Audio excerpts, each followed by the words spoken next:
Hey, everybody, what is going on? This is Scott Garber back in the saddle of the Profluence Sports podcast, where we are highlighting founders, investors, executives across the sports business landscape. Today, we are doing it again with my good buddy, Adam Cook, co-founder of Campus Inc. Excited to dive in and learn, and it's not my story to tell. So let's welcome Adam to the show. My man, how are you doing today? I'm doing great, Scott. Thanks for having me. Excited to be here. Been watching what you guys have been doing in this space for a while, and I have a lot of respect for you and Andrew, so appreciate the chance to talk today. Yeah, and likewise, man, we've been watching what you and Steve have been doing, pioneering a space and, sort of leading from the front. So excited to, really unpack not just everything that you guys are doing, but, speak to the broader market as a whole and where you see things going. Adam, I think it's so important as we get going, one, to understand the origin story, who you are and, how the hell did Campus Inc. become what it is today? Yeah, like most things, the real story is better than anything you could probably make up. So my background is in athletics. So I grew up in the Chicagoland area,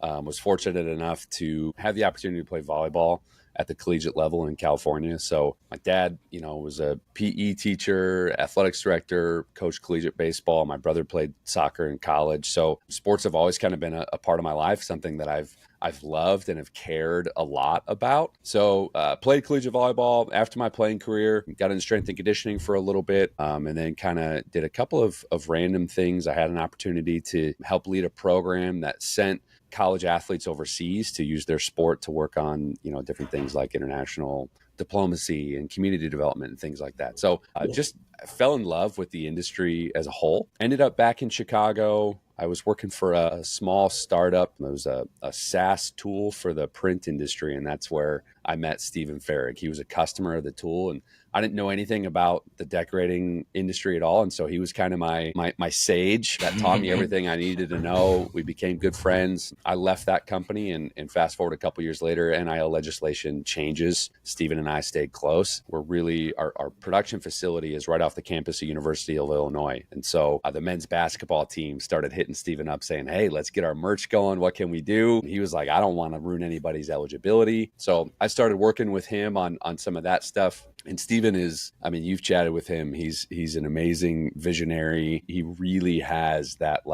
go-getter entrepreneurial mindset. And so he saw this incredible opportunity that NIL was going to be, but he wanted to do it the right way. And back in those early days, there weren't a lot of people who were wanting to do it the right way in a long and sustainable way. And so I started consulting for him for a little bit. And then as we were kind of chatting back and forth, we wanted to be athlete forward. We wanted to make sure we kept the best interests of both the school and the athlete at the forefront, which was, in those days, a pretty vanguard idea, which is crazy to think now. And Wild. So, we had a lot of late night conversations, and he was like, how cool would it be if we had a really great investor mentor that was really athlete forward, somebody like Mark Cuban. He gets it. He's an entrepreneur, but he cares about his athletes. A couple of days later, I get a screenshot where he had cold emailed Mark, letting him know what we were doing. And Mark replied and said, hey, I'm interested. And so that really was the start of saying, hey, if Mark thinks this is a great idea, we must really be on to something. I have to give a shout out to my wife here at this point in the story, because she was 9 months pregnant with our first kid. Love that. Yeah, she was like, hey, if Mark's in, let's go after this thing. And so I left my job at the time, came on full time at Campus Inc. And the rest is history. We went from one school to 175 now. We've paid out over $2.5 million to athletes. That's continuing to grow. We've got 25,000 athletes signed on the platform. And, now we're in this new era of NIL. We've gone out of the kind of first 4 years, and we're kind of tip of the spear going into the rev share area. No, it's super cool, man. And, I think we watched a lot of early pioneers take a couple different approaches to the NIL market. And some would argue, Adam, that it's still the Wild West, right? We're maybe at the bottom of the first inning of what's going on here.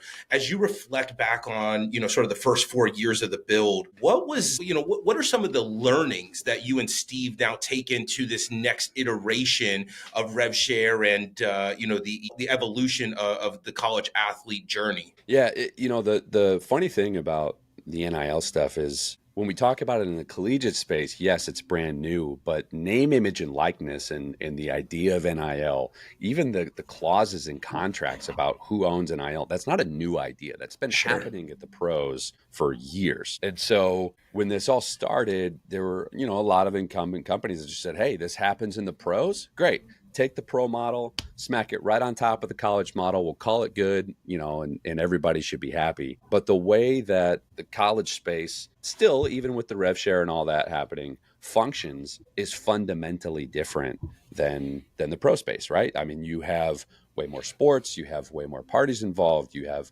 federal funding that's tied to Title IX, and there's just so much more nuance in the college space than the pro. So we really took the approach of saying, sure, NIL as a concept is not new, but there's no collective bargaining agreement in the college space, right? There's no athlete representation at all in the college space back in these days. Nobody's sitting at the table for them. So why would we take a collectively bargained percentage, which the kind of industry rate was about 4% at the time, and go to a bunch of track and field athletes or swim and dive or women's soccer players or men's volleyball players and say, hey, you're going to get 4% of every item that's sold.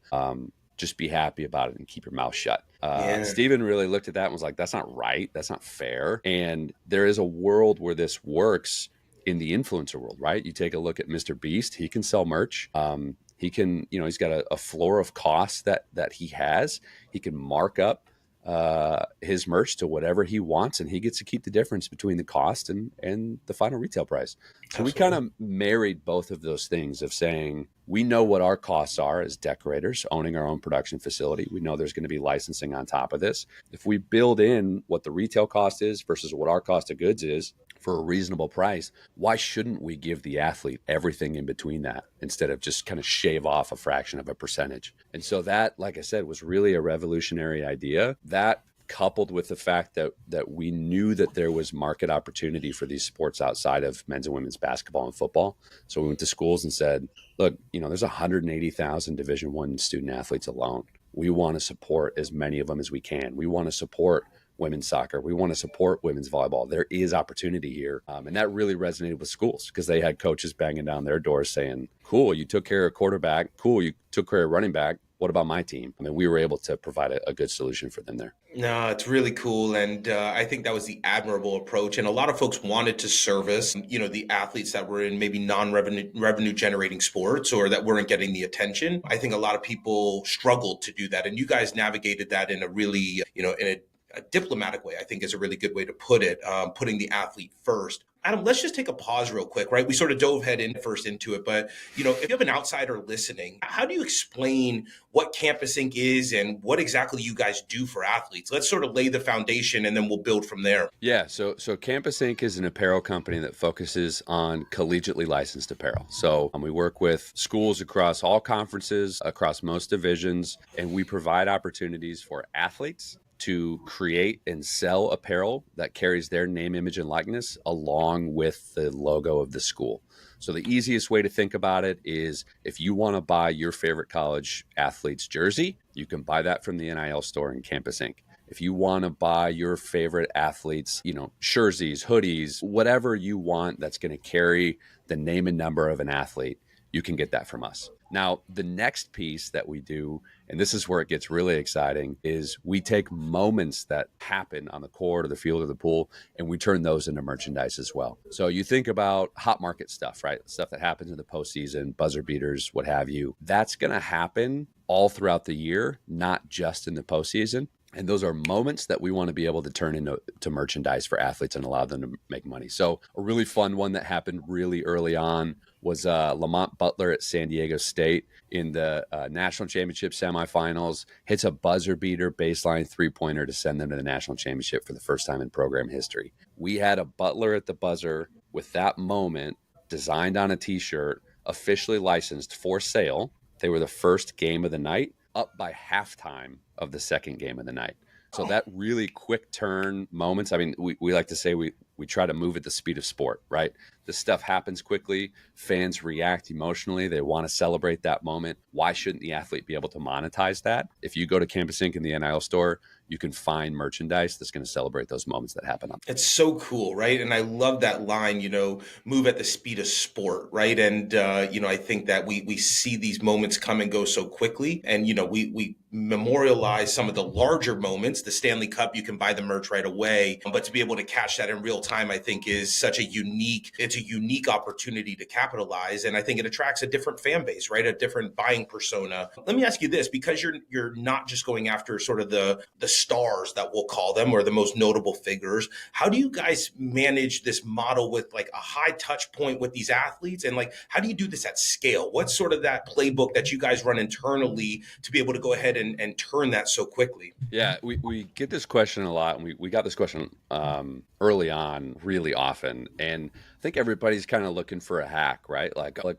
what's your listening tool, or how do you hack it and figure it out? And it's like, we just hire people and have a mission and a vision that people really believe in, saying, we want to celebrate those moments. We want to work with the athletes. I remember having conversations with not competitors, but just other people in the space that were like, ugh, like you get approval from every athlete. You have to talk to them. And I'm like, dude, that's the best part of my day. Like, of course I want to do that, right? Like, why are you in the NIL space leveraging collegiate athletes' likeness if you have zero desire to bring what their vision is and celebrate what they're about to life? And so a small part of it really is nothing other than just believing in the mission, that this is important work, that it's exciting work, that fans will resonate with it, and then committing to doing the work. Now, there is a little bit of a strategy behind. Campus Inc. was built off of using collegiate students to tap into the college market, right? So if we can teach college students how to design and sell apparel, then they're going to be able to earn great money while they're in college, but they're also going to be able to provide a solution and solve a pain point for their community and their friends on campus.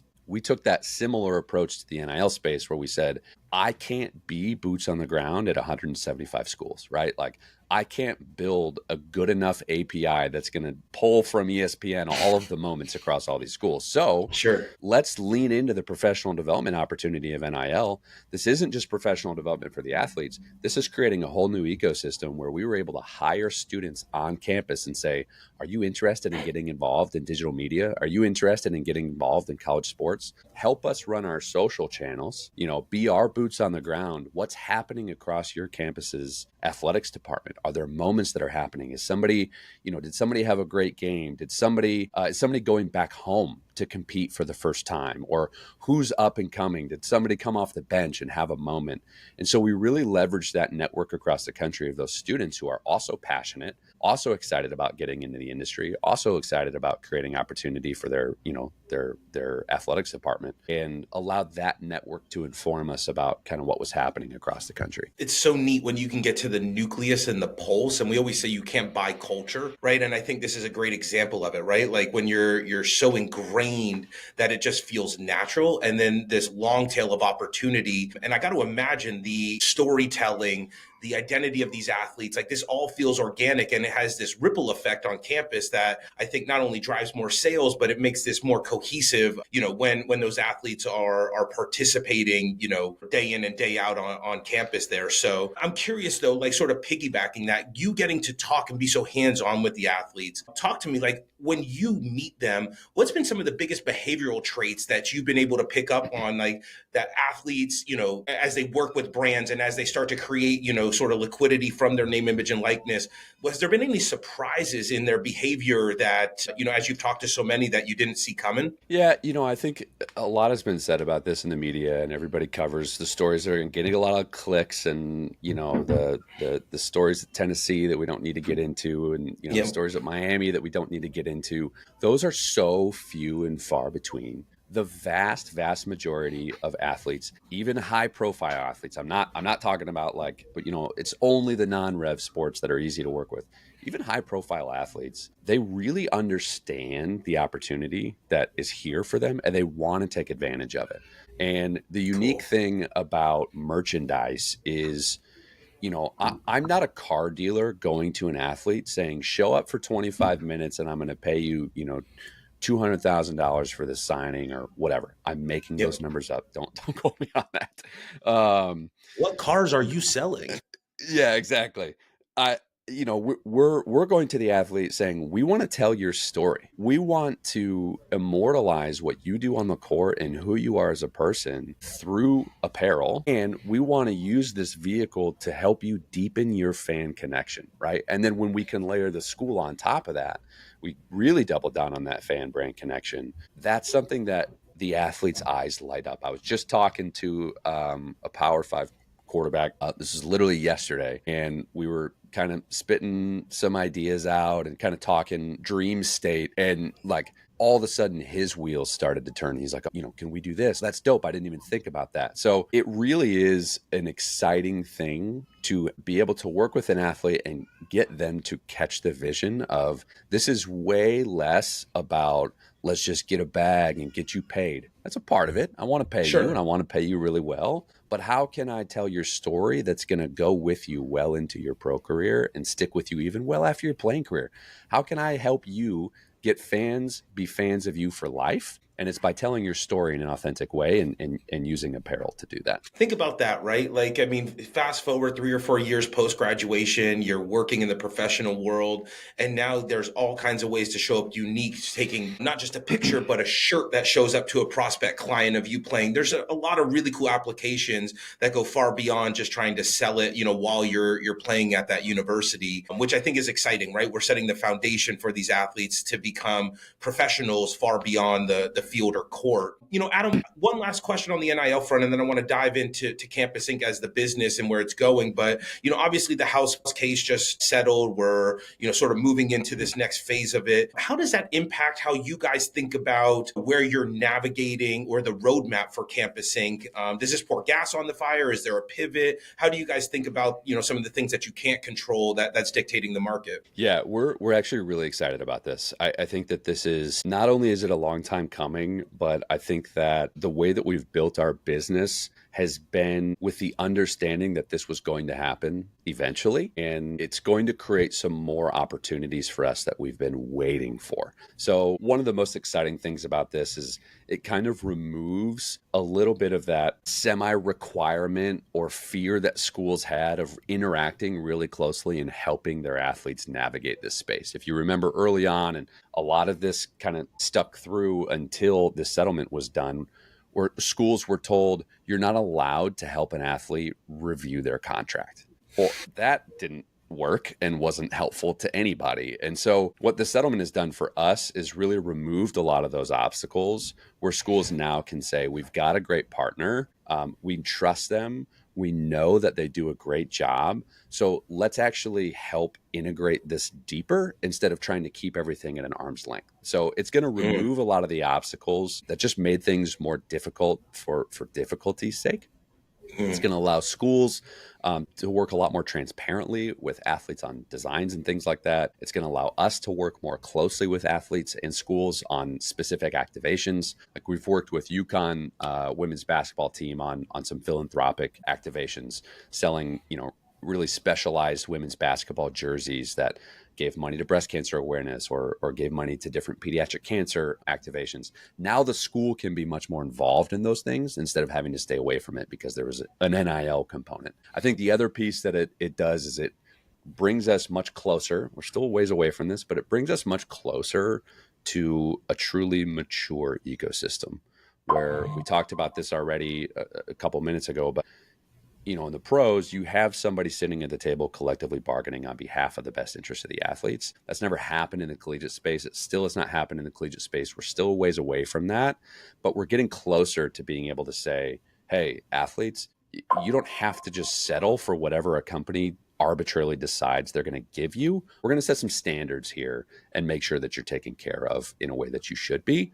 And, not all the money is going to go just to QB1 and RB1. It's going to have a standard set in place. So I'm really excited about this next era. We've already had schools reach out to us and I have great ideas about wanting to work more collaboratively and just be a lot closer and more transparent. No, I think it's exciting. And, like as I'm listening to you, I mean, it just like the spidey senses go off of, it's a next phase of growth, right? Like, I mean, it's, we set benchmarks, which then allow us to create, more opportunity. But that also comes with its own challenges from a business side. So I'm curious, like, with you guys sort of working from the internal, owning everything, the process soup to nuts, how do you guys handle this from a fundraising standpoint? How do you guys position yourself to, keep up with the demand of what the market's going to give you? Yeah. So, we recognize the growth opportunity and we definitely want to pour some gasoline on that. So we're actually right now we're in the middle of a strategic raise. We found a great lead. It's got a strong investment board on there, but we've got some room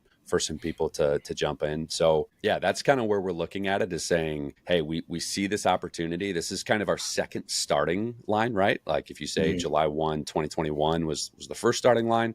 House settlement comes in play, goes in effect July 1, 2025. We're 8 days into that now. We've got a second starting line. And so we've opened up this round of fundraising. Yeah, I mean, I'd go ahead and just shameless plug right now. If this is compelling to you or you're interested or want to learn more, the space excites you, or you feel like you're looking for a jumping in point, we're definitely open to some intros. We have some space left in the round. So you can feel free to reach out to us. No, it's super cool. And it's exciting, right? Like, I mean, we talk about like, how do you de-risk these opportunities? And NIL has always been one, like, because of the Wild West and the nature of it, it's been very challenging to find, companies like yourself that have stable footing and grounding and actually built a foundation to continue to bolt on and accelerate. So it's really exciting. Real quick, did you have a thought on that? And then I want to take it a couple different directions. Yeah, I was just going to say, you can see the staying power that people have and the reasons why they have it in the industry. There's the competition has gotten smaller, not in a quantity standpoint, but the people who have stuck around have gotten better. It's just the quantity of people who have stuck around has gotten smaller. And I think that's a good thing, especially when you're dealing in an industry where there isn't those standards, or there aren't those standards rather put in place yet. And so, yeah, we're super excited about the next era for sure. No, it's really cool. Let me ask you this, like sitting in the Profluence lens, obviously there's a ton of shakeup going on in college. And as a byproduct, we're watching a lot of emerging leagues pop up, Adam, right? And, your sport of volleyball, we see quite a bit of activity, track and field, the list goes on and on.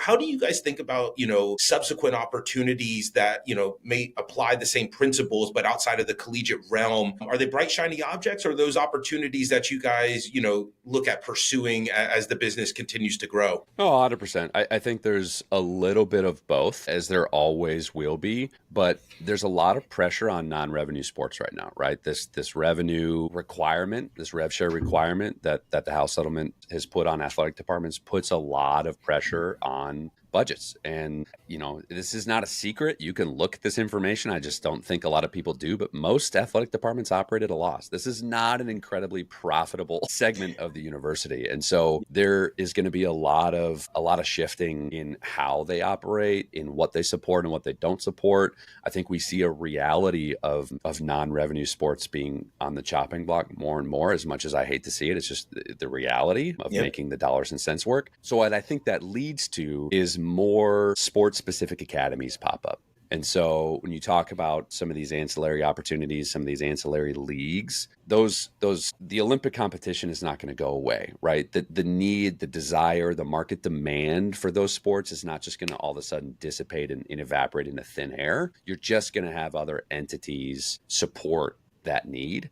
And so whether it's academies, whether it's additional leagues like Unrivaled or, these 3v3 tournaments or the TST tournament, which just now partnered with US Soccer officially, I think you're going to see that more and more. One, because the college ecosystem is changing, but two, as more and more money gets put into, amateur or college or youth sports, you're seeing this whole industry turn into more of an asset class as opposed to just an entertainment vehicle. Yeah, really well said. And you sort of took the second point where I was going to go, but I'm going to still sort of press, and then we'll turn the corner and start to bring this home. But like college, was sort of that first point where we could monetize the name, image, and likeness. The New York Times today dropped an article around the $40 billion youth sport industry, right? And we're watching academies become more and more prevalent as a vehicle there. How do you guys think about the downstream of athletes and capturing them earlier in the journey and, sort of building that brand into their college days? How do you guys approach that right now? Yeah, I mean, it's a challenge, right? Because you get into the realm where you're not maybe working with a minor, but you are exclusively working with minors, and so there's a lot more legal considerations that come into that. There's a lot more scale there as well. So I'll use the example of pros to college to kind of paint this picture of what happens then from college to high school or youth. Is in the pros, you work with one licensing agency.